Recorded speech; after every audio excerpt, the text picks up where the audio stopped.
Le premier élément qui ressort beaucoup, c'est effectivement le lien avec Nanterre et le fait que c'est la goutte d'eau qui a fait déborder le vase, et surtout que ça fait écho parfois à des situations vécues par ces jeunes ou par certains de leurs amis, des contrôles aux faciès répétés, des humiliations vécues comme des injustices.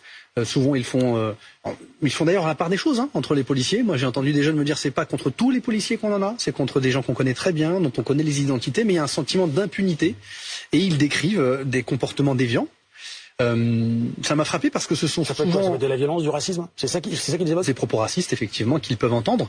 Des jeunes de quartiers différents qui ne se connaissent pas ciblaient et citaient les mêmes agents, voilà, qu'ils surnomment d'ailleurs avec des surnoms ou qu'ils identifient physiquement et font état d'humiliation, de brimades. Beaucoup m'ont fait état, et c'est pareil, ça vient de partout. Donc à un moment donné, on se dit que creuser le sujet, et ça mérite d'être interrogé, d'amendes répétées, systématiques, qui amènent des gamins à avoir plusieurs milliers d'euros d'amendes cumulées qu'ils ne peuvent pas payer. Les contrôles aux faciès, en l'occurrence. C'est systématiquement pour les mêmes personnes. Justement, c'est des personnes qui sont connues, identifiées. Je vais vous partager un témoignage, parce qu'il faut qu'on se parle très franchement de la question de la relation entre notre police, c'est pas le cas dans tous les pays, c'est pas le cas en Allemagne, c'est pas le cas en Belgique, et notre jeunesse. Un policier est venu me voir en tout début de mandat, un policier national, sur la circonscription qui intègre Trappes. Il m'a dit qu'il voulait quitter le métier, il me demandait un soutien pour développer une activité, je n'entrerai pas dans le détail, pour éviter qu'il ne soit repérable. J'étais surpris parce que il était connu pour être un policier de terrain, très apprécié de la population, qui connaissait les jeunes par leur prénom, etc. Je lui ai demandé pourquoi il décidait, il devait avoir 35-40 ans, de quitter le métier. Il m'a dit qu'il ne supportait plus certains comportements de ses propres collègues.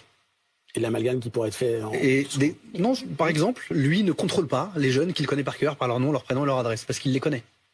Il le respecte d'ailleurs, puisqu'ils se connaissent, ils se reconnaissent, comme à la bonne époque de la police de proximité. Et il me disait, mes propres collègues, quand il les contrôle, je leur dis, mais pourquoi tu le contrôles, on le connaît par cœur.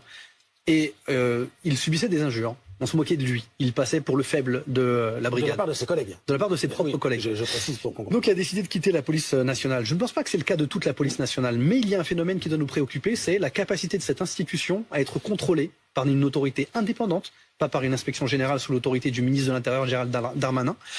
Et il faut rassurer la population dans son ensemble, la jeunesse en particulier, sur le fait que les policiers qui ont un comportement déviant, et c'est particulièrement grave puisqu'ils portent l'uniforme, seront sanctionnés. Ou en tout cas qu'il y a des cordes de rappel, qu'il y a des instances